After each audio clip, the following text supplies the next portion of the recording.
ค่ำคืนอันเร่าร้อนกำลังจะเกิดขึ้นความรู้สึกที่พรานสิงห์ไม่เคยได้รับมาก่อนในชีวิตและสัมผัสแปลกใหม่ที่เขาได้รับในค่ำคืนนี้ทำให้ความรู้สึกของเขากับตุลาได้เปลี่ยนไปตลอดกาล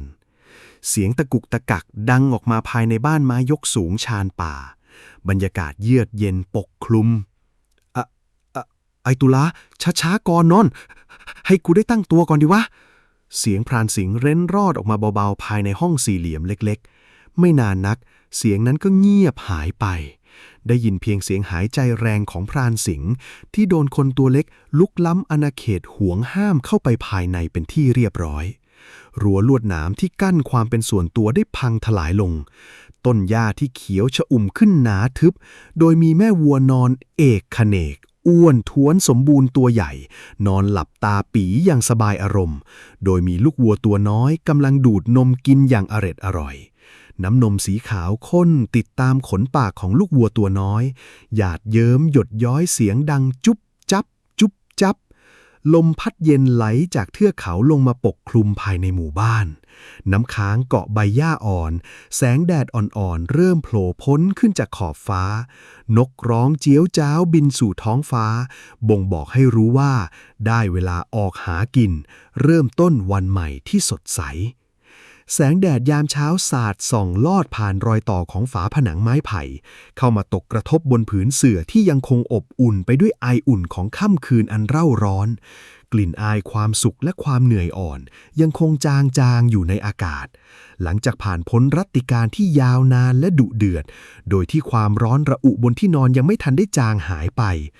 ร่างของตุลายังคงนอนซุกกายพรานสิงห์อยู่ด้วยกันหน้าอกเปลือยเปล่ากระเพื่อมขึ้นลงสม่ำเสมอตามจังหวะการหายใจเข้าออกอย่างเหนื่อยอ่อน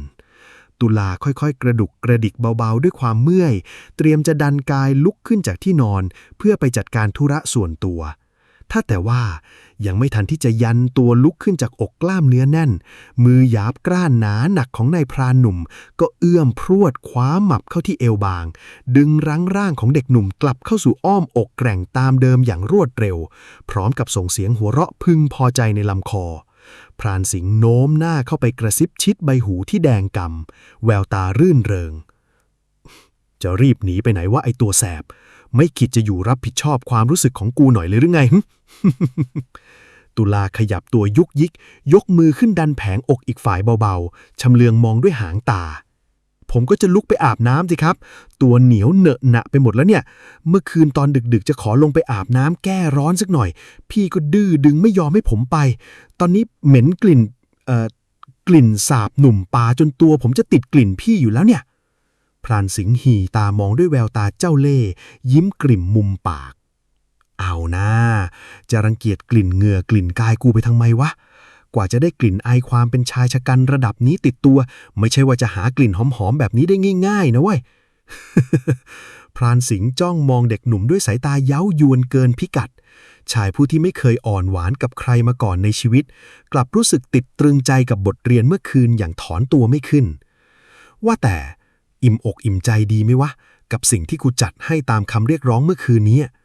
พรานสิงห์เลิกคิ้วขึ้นสูงข้างหนึ่งทรงยิ้มยียวนกวนประสาทรอฟังคำชมจากปากเด็กหนุ่มตุลาหน้าแดงก่ำขึ้นมาทันทีรีบยกมือขึ้นตีแขนล่ำสันไปทีหนึ่งแก้เขินนี่พรานสิงห์พูดจาอะไรเสียงดังไปได้เดี๋ยวชาวบ้านร้านตลาดแถวนี้เดินผ่านมาได้ยินเข้าจะเอาไปนินทาหรอกพรานสิงห์ระเบิดเสียงหัวเราะลั่นบ้านยังไม่เกรงกลัว กูหมายถึงนอนหลับอิ่มหนำสำราญดีไหมต่างหากเล่าเอ็งนี่คิดไปถึงไหนตอนไหนแล้ววะกูสาจัดที่นอนหมอนมุ้งให้อย่างดีเยี่ยมไม่เห็นมีใครขอบบอกขอบใจกูสักคำปากดีทั้งกลางคืนยันกลางวันจริงๆนะมึงเนี่ยมีหน้าเหรอไอ้พรานมั่นถึงได้หลงจนหัวปักหัวปั๊มลืมไม่ลงตัดเอ็งไม่ขาดสักที พูดจบพรานสิงห์ก็กระชากร่างของตุลาเข้ามาสวมกอดในอกแน่นๆอีกฟอดใหญ่ด้วยความหมั่นเคี้ยวแววตาที่มองเด็กหนุ่มเปลี่ยนเป็นความจริงจังและอ่อนโยนขึ้นอย่างเห็นได้ชัดพรานสิงห์ลดเสียงลงกระซิบแผ่วเบาๆข้างแก้มกูเป็นคนพูดจาผงผางโมโหร้ายหงุดหงิดง่ายบ้างเป็นบางครั้งเองก็อย่าถือสากูแล้วกันแต่บอกไว้ตรงนี้เลยนะกูโคตรชอบในสิ่งที่เองทำเมื่อคืนนี้เลยวะดีใจจริง ที่วันนั้นกูเดินลัดเลาะท้ายหมู่บ้านแล้วได้เจอกับเองและกูก็มีความสุขที่ตอนนี้คนที่นอนอยู่ในอ้อมแขนกูคือมึงตุลาอยู่กับกูแบบนี้ไปนานๆได้ไหมวะพรานสิงห์จ้องลึกเข้าไปในดวงตาของเด็กหนุ่มยกคิ้วสูงขึ้นเล็กน้อยเพื่อรอฟังคำตอบที่ออกจากใจจริงตุลาชะงักไปครู่หนึ่งรอยยิ้มจางๆผุดขึ้นบนริมฝีปากความรู้สึกซาบซึ้งเข้ามาแทนที่ความเขินอายผมก็ดีใจเหมือนกันครับถ้าวันนั้นถ้าพี่สิงห์ไม่บังเอิญเดินมาเจอผมแล้วคอยปลอบใจตอนที่ผมนั่งร้องไห้ขี้มูกโป่งอยู่คนเดียวเราคงไม่มีทางได้รู้จักกันแบบนี้หรอกครับพรานสิงห์ยิ้มกว้างด้วยความโล่งใจใช้มือหนาขยี้กลุ่มผมนิ่มเบาใช้เออผ่านมาแล้วก็ให้มันผ่านไปไม่ต้องไปนึกถึงมันอีกแล้วอยู่ด้วยกันกับกูนี่แหละปลอดภัยที่สุดในป่าดงพงไพรนี่แล้วว่าแต่กูเหนือกว่าไอ้พรานมั่นรุ่นพี่คนนั้นตั้งหลายกระบวนท่าเอ็งจะไม่ประทับใจหน่อยเหรอวะเห็นของจริงมาหมดทุกซอกทุกมุมแล้วนี่เป็นยังไงล่ะของแท้เกรดพรานป่าใหญ่โตสะใจกว่ามาตรฐานอเมริกันตั้งเยอะนะเว้ยพรานสิงห์ยิ้มยโสโอ้อวดด้วยความภาคภูมิใจถือไพ่เหนือกว่ารุ่นพี่อย่างเห็นได้ชัดตุลาเบ้ปากใส่หมันไส้เบาๆแต่อมยิ้มจนแก้มปริรู้แล้วน่าจะให้ผมไปแอบมองใครที่ไหนอีกเล่าแค่คนเดียวคนนี้ผมก็จะเอาไม่ไหวแล้วเนี่ยเมื่อคืนเล่นเอาไม่ได้หลับไม่ได้นอนปวดเมื่อยไปทั้งตัวแถมยังเมื่อยปากไปหมดแล้วเนี่ยหิวข้าวจะตายอยู่แล้วพาผมเดินไปกินก๋วยเตี๋ยวร้านเจ๊ไก่ที่ท้ายหมู่บ้านเดี๋ยวนี้เลยนะผมอยากกินลูกชิ้นปลาลูกโตๆลูกชิ้นจัมโบ้น่ะพี่รู้จักหรือเปล่าฮะตุลาเอ่ยปากแซวด้วยสีหน้ายิ้มแย้มแฝงนัยยะสองแง่สองงามจนอีกฝ่ายสำลักพรานสิงห์ตาโตอมยิ้มเจ้าเล่ห์ทันทีที่ได้ยินคำแซวหูยอะไรวะเนี่ยลูกชิ้นจัมโบ้ของเมื่อคืนนี้ยังกินไม่พอให้อิ่มท้องอีกเหรอวะเนี่ย ตุลาหน้าแดงเถือกร้องดังลั่นบ้านด้วยความเขินจัดนี่ไอพี่สิงห์คนทะลึ่งอิ่มครับอิ่มแต่หิวอีกแล้วหิวก๋วยเตี๋ยวนะพรานสิงห์หัวเราะร่วนอย่างอารมณ์ดียอมยกมือยอมแพ้โดยดี หยอกเล่นหน้าหยอกเล่นงั้นเดี๋ยวแต่งตัวแต่งหน้าแต่งตาเสร็จพี่พาเดินไปกินก๋วยเตี๋ยวเจ้าโปรดเลยป่ะแต่ก่อนจะลุกไปอาบน้ำขอรางวัลยามเช้าจากเด็กดีสักฟอดหนึ่งก่อนสิวะพรานสิงห์ค่อยๆโน้มไปหน้าคมเข้มเข้ามาใกล้แล้วกดจุมผิดลงบนแก้มเนียนนุ่มของตุลาเข้าเต็มรักฟอดดังฟังชัดตุลาสะดุ้งเล็กน้อยหน้าแดงก่ำซ่านลามไปถึงใบหูยอมนิ่งให้หอมโดยไม่เอ่ยปากบ่นสักคำก่อนจะรีบคว้าผ้าขนหนูเดินหนีเข้าห้องน้ำไปเลยทิ้งให้พรานหนุ่มผู้ใสซื่อเรื่องเล่ห์เหลี่ยงแต่ว่องไวเรื่องความรักนอนอมยิ้มมองตามหลังด้วยความสุขล้นปรีเป็นเช้าวันใหม่ในหมู่บ้านชายป่าที่สดใสและอับอวลไปด้วยสีชมพูสดใสกว่าทุกวันที่ผ่านมาอย่างเห็นได้ชัดไม่เคยคิดว่าหัวใจจะมีใครเข้ามาครอบครองเอ็งเรียนไกลถึงเมืองกรุงเพิ่งคืนสู่บ้านของเราความฝันเต็มสองมือกับรอยยิ้มเก่าเอาสอบได้บรรยากาศยามบ่ายแสงแดดส่องจัดจ้านแผ่ไอความร้อนระอุแผดเผาไปทั่วผืนดินทว่าภายในร้านก๋วยเตี๋ยวเจ๊ไก่ท้ายหมู่บ้านกลับคึกคักไปด้วยผู้คนเสียงพ่อค้าแม่ค้าตะโกนรับออเดอร์เสียงช้อนส้อมกระทบชามดังเซ็งแซ่พรานสิงห์กับตุลานั่งเคียงข้างกันอยู่บนโต๊ะไม้ทั้งสองกำลังเพลิดเพลินกับการซดก๋วยเตี๋ยวรสเด็ดอย่างออกรสออกชาติตุลาซัดเส้นเล็กน้ำใสคำโตเข้าปากยกถ้วยขึ้นซดน้ำซุปเสียงดังสูดใหญ่โดยไม่สนใจภาพพจน์หรือสายตาใครเสมือนคติประจำใจที่ว่าคนหน้าตาดีทำอะไรก็ดูดีไปหมดตุลาวางชามลงเช็ดปากเบาๆตาพริ้มด้วยความฟินอร่อยที่สุดน้ำซุปหอมกลิ่นเครื่องเทศกระดูกหมูเคี่ยวถึงใจจริงๆฮะก๋วยเตี๋ยวเส้นเหนียวนุ่มนี่แหละของโปรดผมเลยพรานสิงห์โน้มตัวเข้าไปกระซิบข้างหูเบาๆเลิกคิ้วกวนประสาทแล้วกินก๋วยเตี๋ยวของเจ๊ไก่เมื่อกลางวันอร่อยสู้ของกูเมื่อคืนนี้ไม่ได้สักครึ่งหนึ่งเลยใช่ไหมวะ ตุลาที่กำลังเคี้ยวลูกชิ้นอยู่ถึงกับสะดุ้งสุดตัวสำลักน้ำซุปพุ่งพรวดเกือบพ่นสายหน้าพรานสิงห์ตุลาหน้าแดงก่ำยกมือทุบอกตัวเองรัวๆทะลึงตาใส่ ไอพี่สิงห์พูดจาทะลึ่งตึงตังเสียงดังแบบนี้ได้ยังไงเล่าเดี๋ยวคนในร้านก็ได้ยินกันหมดหรอกนะขืนพูดจาพาเสียวแบบนี้อีกที่หลังผมจะกัดให้หัวขาดกระเด็นจริงๆด้วยนะสาบานได้พ พรานสิงห์หัวเราะหึๆในลำคอยื่นหน้าเข้าไปไกลทำหน้าทะเลนโหยอย่าหาทำโหดร้ายแบบนั้นใส่กันเลยนะของแบบนั้นมีไว้ใช้งานสร้างความสุขนะเว้ยถ้าขาดไปแล้วก็เดี๋ยวคนแถวนี้จะไม่มีอะไรทำจนต้องนั่งร้องไห้ขี้มูกโปร่งเอานะสิ พรานสิงห์ทำท่าจะอ้าปากแซวต่อแต่ตุลาไวกว่าเอื้อมมือไปตีแขนล่ำสันเข้าให้ดังเพี้ยใหญ่แก้เขินตุลารีบสะกิดแขนรัวๆลดเสียงลงกระซิบกระซาบด้วยหน้าตาตื่นตระหนกเฮ้ยพี่สิงห์หยุดพูดเรื่องนี้ก่อนเลยลองมองไปทางโต๊ะมุมโน้นสินั่นมันพรานมันกำลังนั่งกินก๋วยเตี๋ยวอยู่กับเมียแกไม่ใช่เหรอวะค่อยๆหันไปมองนะเว้ยเดี๋ยวไอ้พรานมันหันมาเห็นเข้าจะเรื่องใหญ่พรานสิงห์ชะงักกึกค่อยๆเหลสายตาหันขวับไปมองตามทิศทางที่ตุลาพยักหน้าบอก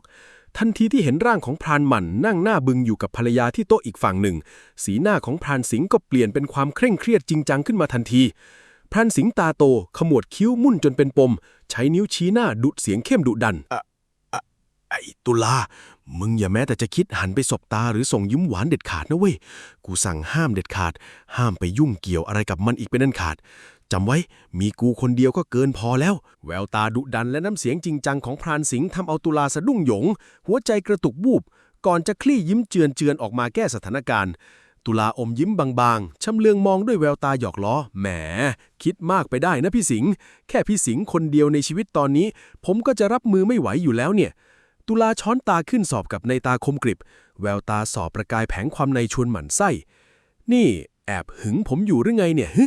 พรานสิงห์หรี่ตาลงจ้องเขม็งไม่ยอมละสายตาน้ำเสียงจริงจังไร้รอยล้อเล่นไม่รู้เว้ยกูแค่ไม่อยากให้มึงไปพัวพันยุ่งเกี่ยวกับครอบครัวใครเขาหรือว่าเองอยากจะกลายเป็นฉนวนเหตุทำให้ครอบครัวเขาต้องบ้านแตกแสลกขาดเพราะมึงเหรอวะพูดแบบนี้ถูกต้องไหมตุลาหุบยิ้มลงเล็กน้อยถอนหายใจเบาๆพลางตักเส้นก๋วยเตี๋ยวเข้าปากเคี้ยวตุบๆผมก็คิดเหมือนกับที่พี่พูดนั่นแหละตัวผมเองแหละไม่มีปัญหาอะไรหรอกแต่ปัญหาคือไอ้คนทางนู้นต่างหากล่ะที่มันดื้อดึงไม่ยอมปล่อยผมไปง่ายๆสักทีพรานสิงห์ขยับตัวเข้าใกล้วางชามตะเกียบลงแล้วใช้สายตาคมกริบจ้องมองลึกเข้าไปในดวงตาของเด็กหนุ่มเรื่องไอ้พรานมันน่ะเดี๋ยวทางนี้กูจัดการเองทั้งหมด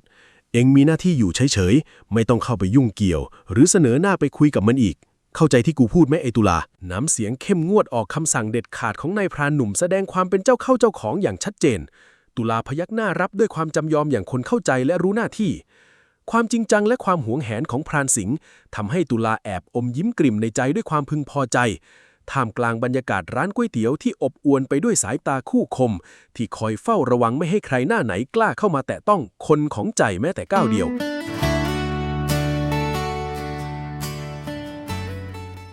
อีกมุมหนึ่งของร้านก๋วยเตี๋ยวเจ๊ไก่ซึ่งอยู่ห่างออกไปคนละฝั่งและมีฉากกั้นบังตาบรรยากาศตรงจุดนี้ค่อนข้างสงบกว่าพรานมั่นกับมัตซีภรรยาสาวสวยนั่งเคียงคู่กันอยู่บนโต๊ะไม้สตรีสาวกำลังคีบเส้นก๋วยเตี๋ยวเข้าปากพลางกวาดสายตามองไปรอบร้านอย่างเพลิดเพลินก่อนที่ดวงตาคู่สวยจะไปสะดุดเข้ากับเงาร่างของใครบางคนเข้ามัตซีหยุดมือที่ถือตะเกียบเอียงคอสงสัยโน้มตัวกระซิบกระซาบสามีเบาๆพี่มั่นจ๊ะคนที่นั่งอยู่ตรงมุมร้านฝั่งโน้นใช่เพื่อนรักของพี่หรือเปล่าจ๊ะพรานมั่นชะงักช้อนในมือค่อยๆวางลงเหลือบสายตามองข้ามไหลไปทางมุมร้านด้านหลังด้วยหางตาใช่ไอ้พรานสิงห์มันนั่นแหละพรานมั่นจ้องมองลอดผ่านช่องว่างของโต๊ะไปเห็นพรานสิงห์กำลังนั่งหัวร่อต่อกระซิกอยู่กับเด็กหนุ่มข้างกายดวงตาคมเข้มฉายแววขุ่นเคืองและหึงหวงขึ้นมาวูบหนึ่งก่อนจะแกล้งทำเป็นเฉยๆหันกลับมาสนใจชามก๋วยเตี๋ยวตรงหน้าต่อตามเดิมมัตซีหลี่ตามองพินิจพิจารณาด้วยความสงสัยหนักขึ้นอ้าวแล้วเด็กหนุ่มหน้าตาจิ้มลิ้มผิวขาวผ่องเป็นยองใยที่นั่งอยู่ข้างๆพรานสิงห์นั่นใครกันละจ๊ะหน้าตาดูท่าทางสำอางไม่คุ้นตาเอาเสียเลยผิวพรรณขาวเนียนผุดผ่องราวกับไม่ใช่ลูกหลานคนแถวบ้านเราซะด้วยสิพรานมั่นสะดุ้งเฮือกในใจสีหน้าถอดสีไปวูบหนึ่งเมื่อได้ยินคำถามนั้นเขารีบก้มหน้าลงซ่อนแววตาร้อนรนคลึงตะเกียบในมือแน่นพยายามปรับน้ำเสียงให้เป็นปกติที่สุดเท่าที่จะทำได้เพื่อตบตาภรรยาพรานมั่นทำเสียงเรียบเฉยหลบสายตาภรรยาสาววับอ๋อเด็กคนนั้นเหรอมันชื่อตุลาเป็นเด็กในหมู่บ้านนี่แหละเพิ่งเรียนจบจากกรุงเทพกลับมาอยู่บ้านเห็นว่าจะมาสอบบรรจุข้าราชการแถวตัวอำเภอนู้นแหละเคยเป็นเด็กตามไปนั่งห้างส่องสัตว์กับพี่อยู่พักหนึ่งเมื่อก่อนโน้นพรานมั่นกลืนน้ำลายลงอึกใหญ่ก่อนจะรีบแก้ตัวกลบเกลื่อนแต่ตั้งแต่วันที่พี่แต่งงานมีครอบครัวเป็นหลักเป็นฐานกับน้องมัตซีแล้ว พรานอย่างพี่ก็เลิกราเข้าป่าไม่เคยพามันออกไปนั่งห้างที่ไหนอีกเลยจ้ะมัตสีพยักหน้ารับด้วยความซื่อใสไม่ได้เอะใจหรือระแคะระคายกับพิรุษน้ำเสียงสั่นพร่าของสามีแม้แต่น้อยเธอก้มหน้าก้มตาคีบลูกชิ้นเข้าปากต่ออย่างสบายใจโดยซ่อนความรู้สึกบางอย่างเอาไว้ภายใต้รอยยิ้มใสซื่อมัตสีเคี้ยวตุ้ยแล้วเอ่ยปากแนะนำด้วยความซื่อสัตย์สุจริตไร้เดียงสา แหม ถ้าเด็กคนนั้นมันเคยเป็นคู่หูรู้ใจเวลาเข้าป่าของพี่แล้วก็ วันหลังเวลาพี่จะออกไปนั่งห้างส่องสัตว์อีก ก็น่าจะชวนน้องตุลาคนนั้นติดสอยห้อยตามเข้าไปในป่าด้วยกันเหมือนเก่าสิจ๊ะ จะได้มีเพื่อนคู่คิดคุยแกลเหงาเวลาเข้าป่าลึกเหมือนเดิมไงจ๊ะพี่ พรานมั่นได้ยินคำแนะนำจากปากภรรยาถึงกับหูผึ่งดวงตาวาวโรดขึ้นมาด้วยประกายไฟแห่งความเจ้าเล่ห์เพศทุบายแผนการร้ายบางอย่างผุดขึ้นมาในหัวสมองทันทีพรานมั่นยกยิ้มมุมปากเจ้าเล่ห์แววตาส่อประกายความในลึกซึ้ง นั่นสินะพี่ก็คิดอยู่เหมือนกันละจ้ะไว้รอให้จังหวะเวลาและโอกาสมันลงตัวกว่านี้เสียก่อนเถอะนะเดี๋ยวพี่จะจัดแจงพาตัวมันออกไปนั่งห้างด้วยกันแน่ๆจ้ะน้องมัตสีพรานมั่นส่งยิ้มกรุ้มกริ่มให้ภรรยาท่าทางและรอยยิ้มนั้นแฝงไปด้วยความในและความต้องการดิบเถื่อนที่ยังคงค้างคาอยู่ในใจทั้งสองคนยังคงนั่งกินก๋วยเตี๋ยวพูดคุยหยอกล้อกันต่อท่ามกลางเสียงหัวเราะเบาๆที่ดูราวกับครอบครัวอบอุ่นแสนสุขโดยที่มัตสีไม่มีทางล่วงรู้เลยแม้แต่น้อยว่ารอยยิ้มของสามีของเธอนั้นกำลังวางแผนใช้ผืนป่าลึกเป็นสนามล่าเหยื่อสวาทเพื่อทวงคืนของรักที่ถูกพรานสิงห์แย่งชิงไปกลับคืนมาให้จงได้ ข้าเป็นเพียงพรานป่าชีวิตเรียบง่ายกลางไพรเติบโตกับสายลมใต้เงาไม้ใหญ่หาพืชหาสัตว์หล่อเลี้ยงครอบครัวเรื่อยไปไม่เคยคิดว่าหัวใจจะมีใครเข้ามาครอบครอง 2 วันผ่านไปบรรยากาศยามค่ำคืนคล้อยต่ำลงเมื่อดวงอาทิตย์ลับขอบฟ้าความมืดมิดเข้าปกคลุมผืนป่ารอบหมู่บ้านพร้อมกับไอเย็นนี้เยือกที่ลอยมาประทาผิวที่บริเวณหลังบ้านของตุลาท่ามกลางแมฆไม้ทึบและแสงจันทร์สลัวที่ส่องลงมาพรานมั่นย่องเข้ามาหลบรออยู่ก่อนแล้วตุลาเดินออกมาตามนัดด้วยความลังเลก่อนจะเอ่ยปากถามขึ้นเบาๆตุลายืนกอดอกอยู่ใต้ต้นไม้ชำเลืองมองด้วยห่างตาว่าไงครับพรานมั่นเห็นแม่บอกว่าพี่มีธุระสำคัญอะไรนักหนาถึงได้นัดให้ผมมาเจอแถวนี้ดึกดื่นแบบนี้พรานมั่นก้าวออกจากเงาไม้ด้วยสีหน้าเคร่งเครียดดวงตาดุดันจ้องเขม็งราวกับนักล่าที่กำลังเจอเหยื่อพรานมั่นสาวเท้าเข้ามาไกลลดเสียงกระซิบต่ำจนน่ากลัวข้าจะมาชวนเองเข้าป่าไปนั่งห้างส่องสัตว์ด้วยกันคืนพรุ่งนี้เองจะไปกับข้าแม่ไอตุลาถอยหลังกรูดเว้นระยะห่างทันทีสีหน้าฉายแววหวาดระแวงและรังเกียจอย่างชัดเจนตุลาสายหน้าช้าๆถอยกรูดหนีพลางเอ่ยเสียงแข็งคือผมคงไม่ไปกับพรานมั่นแล้วล่ะครับและขอบอกไว้ตรงนี้เลยนะว่าผมมีคนที่จะต้องไปด้วยอยู่แล้วคำปฏิเสธอย่างไร้เยื่อใยนั้นทำให้พรานมั่นเลือดขึ้นหน้าพรวดพลาดเข้าไปคว้าข้อมือขาวของตุลาหมับทันทีเสมือนต้องการเหนี่ยวรั้งขอความเห็นใจและแสดงความเป็นเจ้าของพรานมั่นเขย่าข้อมือตุลาเบาๆแววตาร้อนรนเหมือนคนหึงหวง ไอ้พรานสิงห์ใช่ไหมมันใช้อำนาจหมาหมู่ห้ามเองมาให้มากับข้าใช่ไหมว่าไอ้ตุลาพยายามสะบัดข้อมือออกขมวดคิ้วดุเปล่าสักหน่อยเหรอครับผมคิดว่าพรานมั่นต่างหากละที่ควรจะจำคำสัญญาที่เคยให้กับผมซะบ้างว่าเราอย่าได้เจอกันอีกมันเป็นคำพูดของพี่เองไม่ใช่เหรอยศคำพูดทวงสัญญาเก่าของพรานมั่นทำเอาพรานมั่นถึงกับอึ้งงันจนสะอึกพูดไม่ออกบอกไม่ถูกสติหลุดลอยไปชั่วขณะความโหยหาและแรงปรารถนาที่เก็บกดไว้พรั่งพรูออกมาจนเขาขาดความยับยั้งชั่งใจพรวดพลาดเข้าไปคว้าตัวตุลาเข้ามากอดรัดฟัดเหวี่ยงไว้แน่นหน้าอกพรานมั่นเสียงสั่นเครือด้วยความอัดอั้นกูขอโทษที่กูเคยพูดจาพล่อยๆแบบนั้นออกไปโดยไม่ทันคิดแต่เชื่อกูเถอะนะกูคิดถึงมึงใจจะขาดอยู่แล้วไอ้ตุลาพรานมั่นพยายามยื้อยุดฉุดกระชากดึงตัวตุลาเข้ามาสวมอ้อมกอดอย่างแน่นหนาในขณะที่ตุลาพยายามขัดขืนสุดกำลังออกแรงสลัดตัวให้หลุดพ้นจากอ้อมแขนรุกรานนั้นตุลาดิ้นรนขัดขืนสุดฤทธิ์หน้าตาตื่นตระหนกพรานมั่นปล่อยผมเดี๋ยวนี้เลยนะผมไม่ได้คิดอะไรกับพี่แบบนั้นแล้วและที่สำคัญผมมีคนที่ผมรักและชอบอยู่แล้วด้วยในขณะที่ทั้งสองกำลังยื้อยุดฉุดกันกอดนัวเนียอยู่ท่ามกลางความมืดมัดสี่ ภรรยาของพรานมั่นที่บังเอิญเดินผ่านมาทำธุระทางหลังบ้านพอดี หันมาเห็นภาพบาดตาบาดใจนั้นเข้าเต็มสองตา มัตซียืนแข็งทื่ออยู่หลังพุ่มไม้ข้างต้นกล้วยดวงตาเบิกโพลงด้วยความตกใจสุดขีดภาพสามีของเธอกำลังยืนกอดรัดฟัดเหวี่ยงอยู่กับเด็กหนุ่มหน้าคมขาวคนเดียวกันที่นั่งกินก๋วยเตี๋ยวเมื่อวันก่อนกระแทกใจเธอเข้าอย่างจังน้ำตาคลอเบอล้นไหลรินอาบสองแก้มด้วยความเสียใจและเจ็บปวดเมื่อตระหนักได้ว่าคนรักของเธอนั้นเปลี่ยนไปแล้วจริงๆในขณะเดียวกันตุลาที่สะบัดตัวหลุดออกมาได้ยืนหอบหายใจโยนตัวสั่นเทาด้วยความโกรธตุลาชี้หน้าคาดโทษน้ำเสียงสั่นระริกพี่จะมาทำแบบนี้ไม่ได้นะพี่ถามว่าคนนั้นเป็นใครเหรอเรื่องนั้นมันเป็นเรื่องส่วนตัวของผมจะรักใครหรือชอบใครมันไม่จำเป็นต้องมารายงานให้พรานมั่นรู้เหรอและอีกอย่างหนึ่งนะพี่แต่งงานออกเรือนมีเมียเป็นตัวเป็นตนแล้วนะพี่ต้องมีสามัญสำนึกและความรับผิดชอบสิโว้ยถ้าเมียพี่มาเห็นหรือมารับรู้เข้าพี่รู้ไหมว่ามันจะเกิดหายนะอะไรขึ้นกับครอบครัวพี่บ้างคำพูดเตือนสติที่เฉียบคมราวกับลูกธนูพุ่งปักอกทำให้พรานมั่นถึงกับมือไม้สั่นหน้าซีดเผลี่ยวราวกับคนสติหลุดเพราะเพิ่งนึกถึงผลลัพธ์ที่เลวร้ายที่จะตามมาก่อนที่พรานมั่นจะได้ทันอ้าปากแก้ตัวตุลาชิงกำบทด้วยแววตาเด็ดเดี่ยวผมหวังว่าพรานมั่นคงจะเข้าใจในสิ่งที่ผมพูดนะและผมก็หวังว่านับจากนี้ไปเราอย่าได้พบได้เจอกันอีกเลยดีที่สุดเพราะผมไม่อยากเข้าไปมีปัญหาระรานครอบครัวใครทั้งนั้นพี่รีบกลับบ้านของพี่ไปซะเถอะพูดจบตุลาไม่รอช้าสะบัดหน้าหันหลังเดินจ้ำอ้าวกลับเข้าบ้านของตัวเองทันทีทิ้งให้พรานมั่นยืนเคว้งคว้างอยู่กลางความมืดลำพังความเงียบงันและความเย็นเยือกของผืนป่าโอบล้อมรอบพรานมั่นในวินาทีนั้นเองเขารับรู้ได้ถึงความว่างเปล่าและการสูญเสียสิ่งที่เคยทำให้หัวใจของตนมีความสุขที่สุดในความรู้สึกไปตลอดกาล สายๆของวันใหม่ที่หัวใจเต้นไม่เป็นจังหวะเหมือนเคยตุลาสะพายย่ามเดินจ้ำอ้าวหลังกลับจะไปทำธุระให้แม่ที่ตลาดยิ่งใกล้ถึงบ้านหลังนั้นฝีเท้าก็ยิ่งเร่งเร้าด้วยแรงคิดถึงที่ห้ามไม่ไหวไอ้พี่สิงห์หายหัวไปไหนวะทำไมบ้านเงียบจังตุลาบ่นพึมพำกับตัวเองขณะก้าวเท้าขึ้นเรือนกวาดสายตามองซ้ายแลขวาไร้เงาเจ้าของบ้านทันใดนั้นเองมือหยาบกรานแต่คุ้นเคยก็พุ่งเข้าขวาเอวบางรวบเข้าหาตัวจากทางด้านหลังอย่างรวดเร็วก่อนที่เขาจะทันได้ตั้งตัวเฮ้ย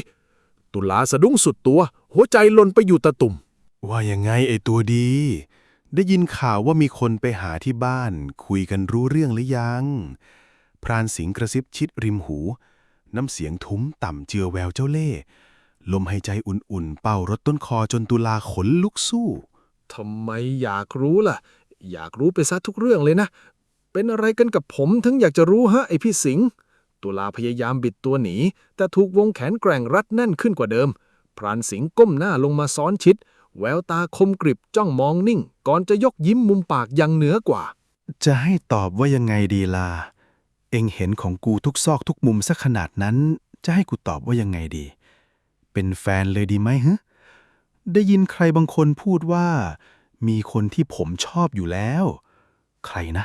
เป็นคนที่ตุลาชอบพรานสิงห์จงใจเน้นเสียงคำว่าทุกซอกทุกมุมพร้อมกับเลิกคิ้วสูงแกล้งกดน้ำหนักอ้อมกอดให้แนบชิดยิ่งขึ้นไปอีกเพื่อขาดขันคำตอบก็พอจะรู้ตัวอยู่แล้วยี่แล้วถามทำไมอีกล่ะตุลาหน้าแดงซ่านจนลามไปถึงใบหูพยายามหลบสายตากลุ่มกลิ่มคู่นั้นด้วยความเขินอายแล้วจะทำยังไงดีนะให้เป็นมากกว่าคำว่าชอบมากกว่าคำว่าแฟนอยากได้คำว่าคนรักมากกว่าเป็นให้พี่ได้ไหมล่ะคำพูดหวานปนหยอกเย้าทำเอาตุลาหน้าร้อนเผาหัวใจเต้นโครมครามจนแทบกระเด็นออกมานอกอกนี่แค่ข้างนอกยังแค่นี้ถ้าข้างในคงต้องแต่งงานกันเลยมั้งเนี่ย ตุลาเผลอหลุดปากพึมพำออกมาเบาๆพร้อมเสียงหัวเราะกลบเกลื่อนความเขินอายเพราะรู้ดีว่าพรานสิงห์เป็นพวกสืบสาวราวเรื่องไม่เลิกราแน่ถ้าสะกิดต่อมสงสัยเอ็งว่ายังไงนะข้างในเหรอมันเป็นยังไงมันคืออะไรเล่าให้ข้าฟังหน่อยสิพรานสิงห์ชะงักชะลอแรงกอดลงนิดก่อนจะผละตัวออกจากด้านหลังแล้วหมุนตุลาให้หันมาเผชิญหน้ากันตรงๆดวงตาคมกริบจ้องลึกดั่งจะสู้สะกดวิญญาณรอคอยคำตอบอย่างใจจดใจจ่อกูว่าละงานเข้าอีกแล้วล่ะกูกูละเหนื่อยใจจริงๆต้องหาคำตอบให้ไปซะทุกอย่างเลยตุลาถอนหายใจเฮือกใหญ่สีหน้าฉายแววจนมุมอย่างเห็นได้ชัด บรรยากาศรอบตัวเริ่มตึงเครียดขึ้นมาทันที เมื่อต่างฝ่ายต่างจ้องตาประสานกันนิ่ง ราวกับเกมวัดใจ ก่อนที่ตุลาจะตัดสินใจยื่นมือเรียวไปสัมผัสเบาๆที่แก้มสากของพรานสิงห์เพื่อดึงให้โน้มหน้าเข้ามาใกล้ แล้วกระซิบถ้อยคำอธิบายความหมายของคำว่าภายในให้ฟังทีละคำอย่างแผ่วเบา สิ้นเสียงกระซิบและคำอธิบายที่เต็มไปด้วยนัยยะลึกซึ้งพรานสิงห์ถึงกับยืนนิ่งหงันตาค้าง ตกตะลึงพรึงเพลิดกับสิ่งที่เพิ่งได้ยิน สมองประมวลผลตามภาพที่พรั่งพรูเข้ามาในหัวจนอ้าปากค้าง ฮะ เอ็งพูดจริงเหรอ แล้วมันจะรู้สึกยังไงวะ ใบหน้าคมเข้มของพรานสิงห์เปลี่ยนสีฉับพลัน คิ้วหนาขมวดเข้าหากันยุ่งด้วยความคาใจ แต่ดวงตากลับพราวระยับด้วยไฟแห่งความใคร่รู้และจินตนาการที่เตลิดไปไกล ไม่รู้เว้ย อยากรู้ต้องลองเอง อย่าถามเซ้าซีได้ปะ ตุลาทนรับสายตากลุ้มกลิ่มแบบนั้นไม่ไหว ใบหน้าร้อนเผาแดงก่ำลามถึงต้นคอ รีบสะบัดหน้าหนีกลบเกลื่อนความอาย ก่อนจะรวบรวมความกล้าเปลี่ยนเรื่องดื้อๆพี่สิงห์มีอะไรให้กินบ้างหรือเปล่า หิวข้าวนี่ พรานสิงห์ยังคงยืนนิ่งราวปักถูกมนต์สะกด ยืนเกาหัวยิกคำถามเรื่องข้าวกินไม่เข้าหูสักนิด สมองของเขากำลังวนเวียนจินตนาการถึงคำว่าภายในที่เพิ่งได้รับรู้ ตุลาหันมามองท่าทางของอีกฝ่าย แล้วหลุดขำออกมาเบาๆด้วยความหมั่นไส้ในความซื่อบื้อแกมทะเล่งของพรานสิงห์ก่อนจะสายหัวเบาๆแล้วหมุนตัวเดินลี้วเข้าห้องครัวไปเลย ปล่อยให้พรานสิงห์ยืนมึนงงอยู่กลางห้องคนเดียวเพียงชั่วอึดใจ เมื่อสมองประมวลผลภาพทั้งหมดเสร็จสิ้นรอยยิ้มเจ้าเล่ห์ก็ค่อยๆคลี่ขึ้นที่มุมปากยังคนรู้ทันพร้อมกับมือหนาที่ยกขึ้นมางอแขนทำท่าเบ่งกล้ามฟิตร่างกายเตรียมความพร้อมทันทีกูเข้าใจแล้วเว้ยไอ้ตุลากลับมาคุยกันก่อนสิวะพรานสิงห์ส่งเสียงไล่หลังด้วยรอยยิ้มกลุ้มกลิ่มแววตาเป็นประกายระยับเต็มไปด้วยนัยยะและความท้าทายใหม่ที่เพิ่งค้นพบ ไม่เคยคิดว่าหัวใจจะมีใครเข้ามาครอบครองเอ็งเรียนไกลถึงเมืองกรุงเพิ่งคืนสู่บ้านของเรา ความฝันเต็มสองมือกับรอยยิ้มเก่าเอาสอบได้เป็นข้าราชการอยู่ในอำเภอ